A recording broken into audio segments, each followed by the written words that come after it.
Eduardo Matteo, doctor en filosofía, Sí, docente, investigador por la Universidad de Córdoba, sí, también. especialista en ética, ¿no? Sí, Igual. sí, sí. Yo diría que especialista en estudios de género y aunque esta idea de especialista Sí, la podemos discutir un poco, ¿no? sí, que eso Sí, pero diría que en los últimos años he trabajado cuestiones sobre género y sexualidad y la ética parece como, o la política, la filosofía política, Claro. como espacios de la filosofía que me interesa recorrer, pero a partir de la vinculación o del peso específico que tienen los problemas sexogenéricos, ¿no? Está bien. Entonces, en ese sentido, desde hace varios años, por una cuestión estrictamente personal interesada, como marica feminista, bueno, los estudios de género, no diría que me volvieron marica, pero me animaron a vivirlo de una manera mucho más plena, si cabe decirlo así, y desde ciertos compromisos feministas que los aprendí, digamos, en ese conjunto de temas. Yo ya tenía una carrera, digamos, venía haciendo el profesorado, licenciatura, estaba haciendo el doctorado y bueno, ahí aparecieron los estudios de género y bueno, cualquier discusión filosófica para mí tuvo interés alrededor de esos problemas. Y eso es lo que te lleva a especializar en cuestiones de género. Sí. En algún momento una fascinación así grande con la obra filosófica de Judith Butler y bueno, más recientemente cuestiones sobre giro afectivo y giro temporal. Sí. Siempre, digamos, en el marco de lo que se llama la teoría queer, acá en español.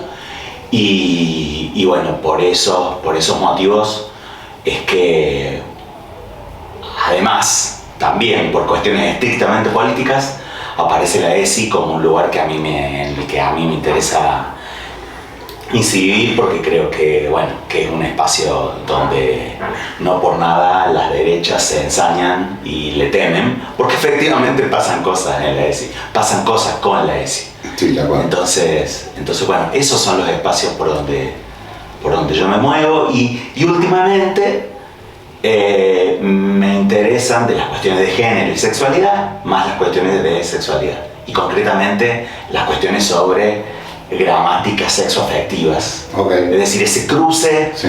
o esa proximidad entre lo sexual y lo afectivo, la cuestión de los placeres, cuáles son las normas que regulan lo placentero y por ahí aparece la ética, ¿no? Claro. Quiera o no, la ética viene a ese lugar, a ese espacio. Y dentro de tu formación académica, más allá de estas personas que acabas de nombrar, no sé, mientras estabas hablando yo estaba pensando en Chimenez, por ejemplo, en Michel Foucault, en esos autores que son, o Glucksmann, cuando aparece con la fisura del mundo, creo que el texto de Glucksmann, los nuevos filósofos y demás, que empiezan, principalmente Deleuze, a hablar de los nuevos placeres. ¿Eso vos lo sentiste como una bisagra dentro de tu carrera o fue una cosa paulatina? ¿Cuál fue el autor? La pregunta sería esta. ¿Cuál fue el autor o la autora que te partió el valero y dijiste, ¿sabes qué? Sí, es interesante la pregunta porque cuando entré a la carrera de filosofía yo venía así de una formación cristiana, así bastante estricta, tenebrosamente estricta. Y ocurrió que, bueno, ese despertar de la filosofía apareció, pese a que yo tenía ya alguna formación filosófica, aparece con Foucault, que a mí en primer lugar me parecía, no, esto no es filosofía. Claro. Y resulta que, bueno, Foucault primero, Wittgenstein después, tuve así alguna fascinación también con la filosofía del lenguaje, pero bueno, el amor por Foucault creo que fue más fuerte y creo que me fue preparando esa vinculación con Foucault, con la obra de Foucault, no tanto con Deleuze me ha interesado menos y más episódicamente, es un autor que siempre lo tengo así como en deuda, claro. Pero digo, esos autores como que me fueron preparando para después poder leer ciertas cuestiones sobre género y sexualidad que para mí, repito, eran estrictamente vitales, bien, personales. Tal cual. Estaba pensando me quedé pensando en Foucault. Y de la obra de Foucault entiendo que es el último periodo el que más te llama la atención, ¿no? Digo, el periodo sí. ético, si se quiere. Sí, pero también en algún momento en los grupos de investigación en los que estuve, le presté mucha atención a la cuestión de la biopolítica, a la cuestión de la gubernamentalidad, o sea, todo el Foucault de los años del 76 al 79, ese Foucault me interesó mucho y hay una cantera ahí que todavía uno está explorando en ese Foucault de los 80, que bueno, en algún momento me interesó mucho ese Foucault que aparece episódicamente dando entrevistas en revistas gays, sí, claro. que después han juntado todos esos materiales y donde él habla así de esa promesa de la homosexualidad como creadora de nuevas formas de vida y de nuevos vínculos. Ese Foucault a mí siempre me llamó mucho la atención. Pero sí, creo que el de la parresía, el de la crítica, ese texto que vos nombrabas ayer sobre el tema de la... sí, no me acuerdo. Sí, pero que se habló ayer sobre ese texto de la crítica, que es la crítica, y la vinculación de la crítica con la ilustración siempre me parecieron... Nada, me quedé con Foucault. ¿Puede ser? Nos quedamos un ratito con Foucault, porque hay un texto que yo elaboro mucho, que es la primera parte de la historia de la sexualidad, del volumen 1, que es Nosotros los Victorianos, ¿no? Donde hace una descripción de las formas de sexualidad en ese periodo, en el periodo victoriano, y que Foucault entiende, y hay grandes historiadores que también entienden eso, que la represión sexual aparece tardíamente. Digo, la sexualidad, si uno hace un recorrido por la historia, es algo, en algunas culturas era algo que se vivía con una plena libertad, incluso en un mal llamado periodo medieval, tengo un problema con el medioevo yo. Pero con la categoría historiográfica, porque entiendo que es un concepto y no es una categoría, pero porque es producto de... En realidad, el problema que yo tengo es con la ilustración, como todos, creo.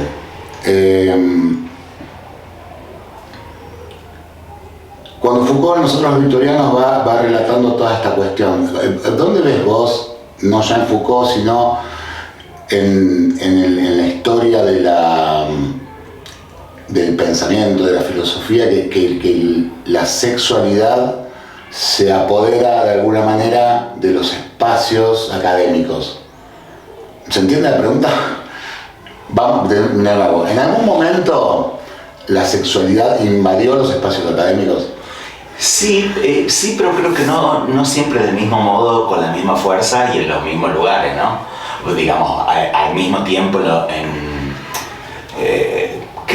a ver si lo puedo decir bien, me da la impresión que la sexualidad no es que se pone, para decirlo en los términos de Foucault, que se problematiza al mismo tiempo en todo Occidente de la misma forma y con el mismo vigor.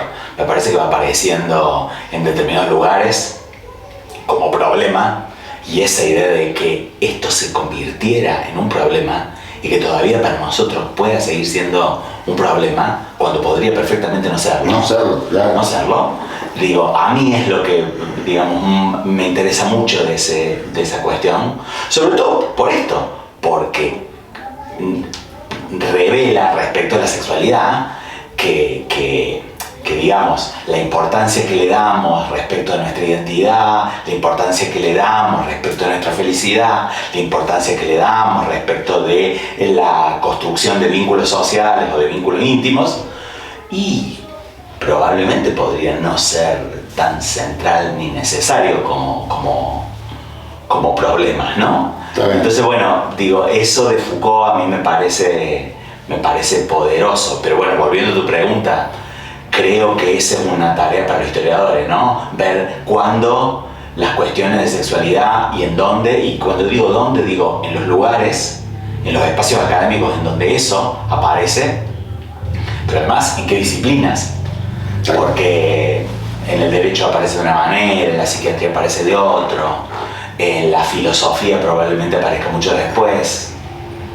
Y también con reflujos, ¿no? Porque pienso, por ejemplo, en el caso del feminismo prosexo, donde ahí en esa época, al principio de los 80, en esas guerras del sexo, en esa discusión acerca de la legitimidad o no de la pornografía, bueno, que aparezca una serie de académicas a decir, bueno, hay que pensar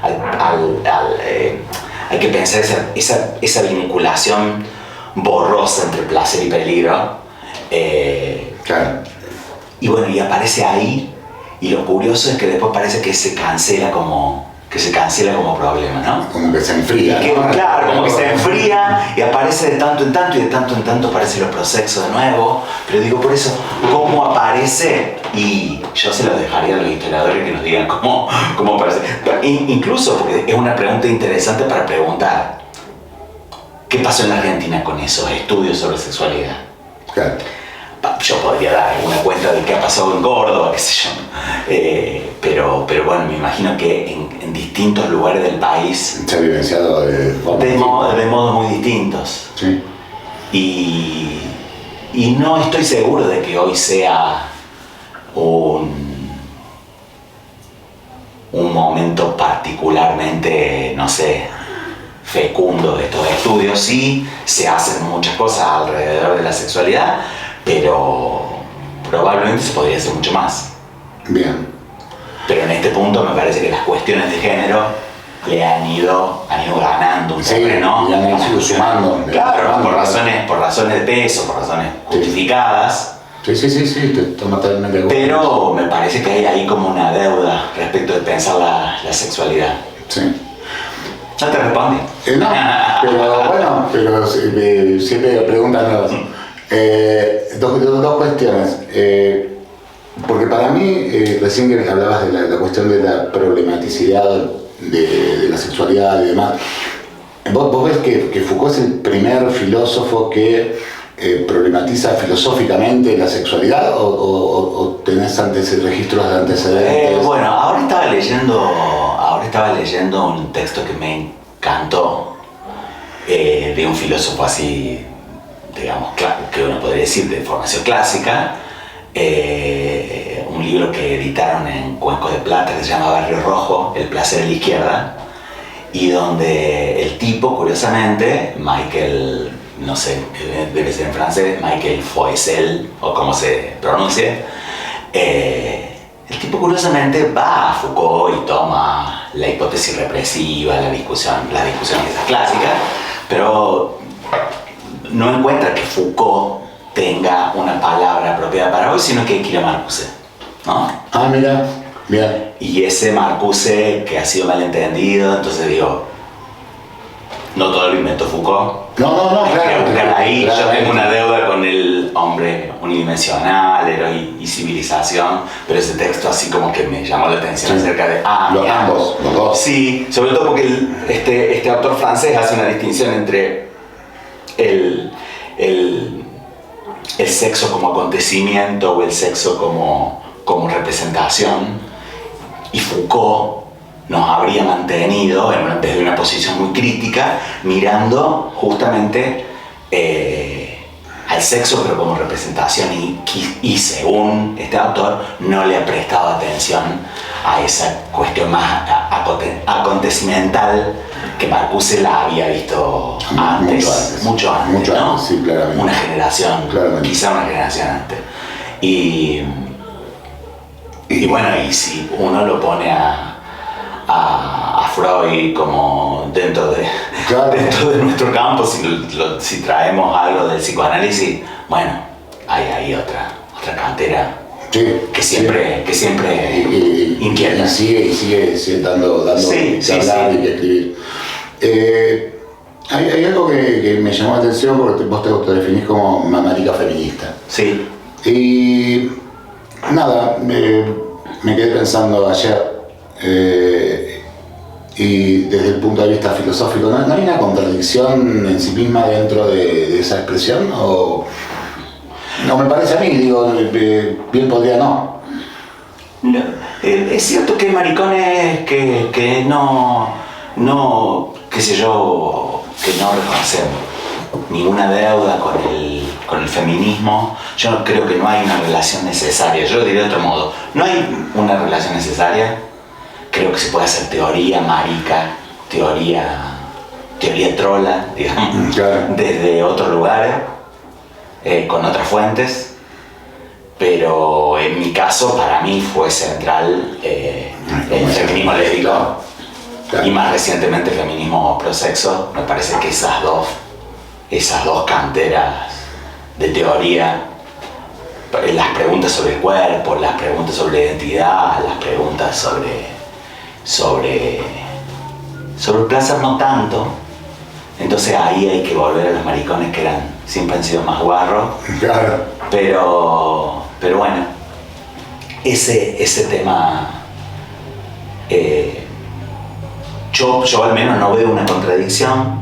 Sí me pregunto cuál es el vínculo, que como te decía recién, no creo que sea necesario. Y bueno, me parece que es como un lugar desde donde yo me entendí.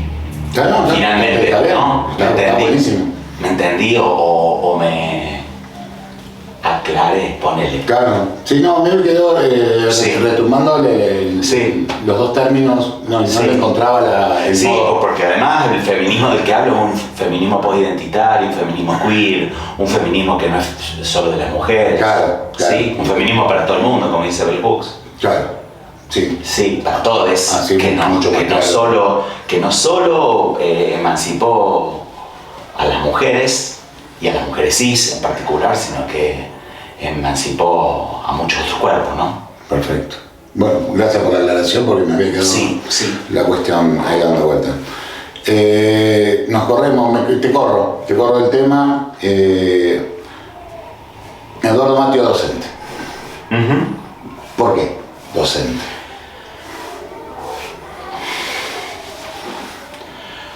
¿Por qué no? Digo, la línea de investigación que vos estás haciendo está buena. Sí. Digo, me parece que no soy un conocedor del tema, pero digo, acá en Argentina no hay tantos referentes. Sí. Y vos bien podrías haber sido uno, no sé si lo sos, y no lo sé, soy ignorante al respecto.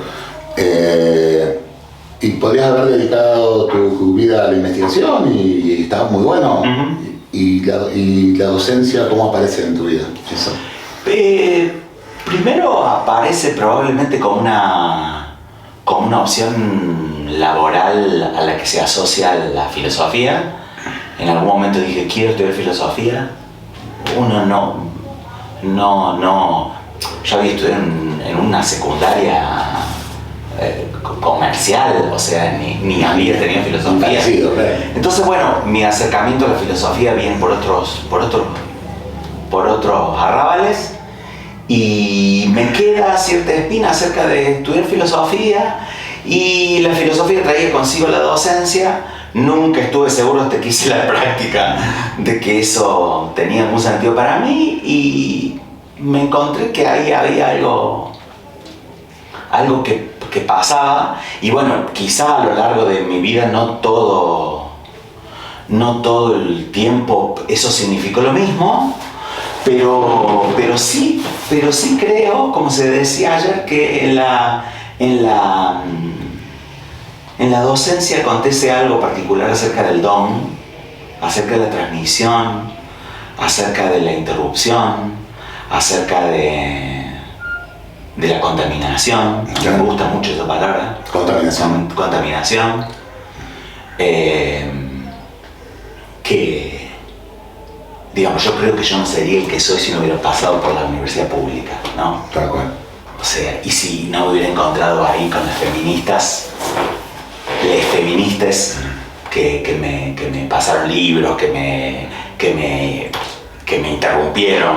interrumpieron mi manera pobretona de ver la vida, y sin eso yo creo que yo no estaría acá. Y bueno, y probablemente la docencia sea como dar cuenta de eso a otros, ¿no? Para que a esos otros les pase lo mismo. Una forma de venganza también, ¿no? Claro, sí, ya está bien. Para que eso pase, para que eso le pase a otros, y para que esos otros a su vez lo hagan con otros, y se despedace esta maquinaria de crueldad que tanto ha hecho para dañarnos, y Sí, sigue dañando, ¿no? Y cada tanto, viste, la máquina se aceita y vuelve, ¿no? Pero en la docencia parece que hay algo gratuito, algo del don. Es cierto que es nuestro laburo, pero tenemos que trabajar, tenemos que comer, pero hay algo, un plus ahí que es interesante, y uno lo hace por uno, y uno lo hace también por esos chiques que están ahí buscando algo, ¿no? Y uno no sabe nunca qué pasa con lo otro, ¿no? Que finalmente le queda al otro dando vuelta con lo que vos llevaste, o lo que vos compartiste, lo que vos viste. Pero bueno, hay algo que pasa. A mí de la docencia, bueno, digo, sí, es algo que sí, te produce a mí de cosas. la docencia algo que me ha dado mucho gusto en los últimos años ha sido ese trabajo con los docentes, con el docente ya recibido, ¿no? Claro. Con el colega docente con el que haces esa cuestión de extensión del rubro, formación docente continua. Claro. Para mí es, Mira. sí, y además porque creo que ahí está el huevo de la serpiente. Bien. Claro. Sí. Sí. Creo que es ahí donde uno tiene que incidir, porque son esos compañeros y compañeras con los que hay que trabajar, a los que hay que acompañar, a los que nos tienen que acompañar, a quienes hacemos alguna suerte de investigación para probar que lo que estamos haciendo no es un delirio, sino ver qué es lo que pasa. A mí me parece que esa vinculación con los compañeros docentes es Está bueno. poderosa. Pues sí. Poderosa. Hablando de Foucault, ¿no? Sí. Joder. Me he traído los pelos. Foucault era calvo, perdón. Asociación libre. Un chiste interno. Nada, esto. La visión por ahí de la docencia que vos tenés no es la del sentido común, ¿no? La de, no, porque vamos, es emancipadora, sino tiene que ver más con esta cuestión de despertar o mostrar realidades distintas, realidades otras, ni mejores ni peores, pero sí que existen y que están y que fueron acalladas, ocultadas y víctimas de crueldad, ¿no? Como vos bien decías. Estamos en un instituto de formación docente, estamos transitando las primeras jornadas de filosofía que hacemos acá en el 15. Por ahí me gustaría que nos dejes algo como para que nuestros y nuestras estudiantes tengan así en cuenta a la hora de hacer ejercicio de la docencia, o que todos tengan en cuenta a lo largo de su trayectoria en formación. Te maté. No, me hace pensar, digo, un tip que yo daría, que me parece que uno tiene que conservar cierto entusiasmo por ni siquiera lo voy a decir por la filosofía, hasta ni siquiera lo diría por la teoría, aunque me gustaría decirlo así, ¿no? Yo diría por la lectura. Un docente que no lee, que no les muestra, que no entusiasma a los pibes, a las pibas, con que hay otro mundo que se llama la lectura. Y que la lectura puede ser, qué sé yo, Borges, o puede ser, no sé, anime, o puede ser, no sé, lo que quieran leer, que puede ser Sarmiento, o que puede ser, no sé, pero... el lugar de la cultura por el que quieran entrar, o digamos, por eso me gusta la palabra contaminación, la palabra contagio, ¿no? Que la filosofía sea contagio, y uno tiene que tener algo para contagiar. Seguro. Uno tiene que estar empichado de algo para poder contagiar, ¿no? Seguro. Entonces, bueno, si la filosofía es un virus poderoso, si la teoría es un virus poderoso, me parece que uno tiene que estar ahí ensuciando el mundo, contaminando el mundo. Contaminando el mundo, ¿no? Con eso, sí. Sí, y me parece que el tip es,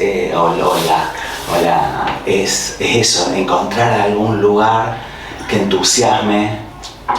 Y sé que no hay muchos motivos para el entusiasmo, ¿no? Filosófico, porque bueno, pero bueno, también el dolor del mundo puede ser un lugar que a uno lo interpele, y que sea un lugar desde donde uno pueda producir saber con otros, conversar con otros. Pero digo, una experiencia genuina de que a uno hay algo que le pasa con el saber, ¿no? Si uno pudiera trabajar sobre eso, y porque en relación a lo que vos decías recién, no sé si de manera inmediata el saber emancipa, pero crea las condiciones para que la gente forme alianza entre saberes distintos, ¿no? Claro. Los nuestros con los saberes de otros, en la medida que se juntan y se contaminan unos a otros, se arma otra cosa, ¿no? Sí, totalmente. Entonces, más que pensar en la emancipación, yo pensaría en, bueno, ¿qué me hace saber a mí? Pero digo, en algún momento uno tiene que poder pensar, qué sé yo, en la ESI, uno de los ejes, que a mí me costó al principio entender, que uno de los primeros ejes era la vinculación del docente, de la docente con la ESI, ¿no? O sea, primero me tengo que preguntar yo, ¿qué me pasa conmigo? Y bueno, pues con la filosofía pasa más o menos lo mismo. Sí, tal cual. Me gusta esta palabra de contagiar y contaminar. Yo uso mucho la filosofía como subversión, ¿no? Como versiones otras, como una versión que va por debajo, como que está buscando, independientemente del poder económico que esté vigente en ese momento. Si son amigos, con más razón, ¿no? Estar buscándole siempre ir por debajo, no traicioneramente, sino buscando lo que no se muestra. Esa sería la subversión filosófica para mí, pero me parece que te voy a robar el contagio, me parece que está buenísimo.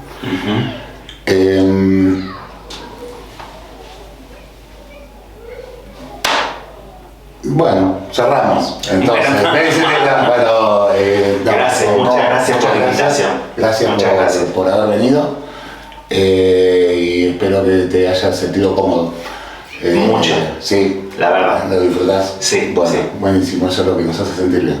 ¿Sí? Bueno, muchas gracias.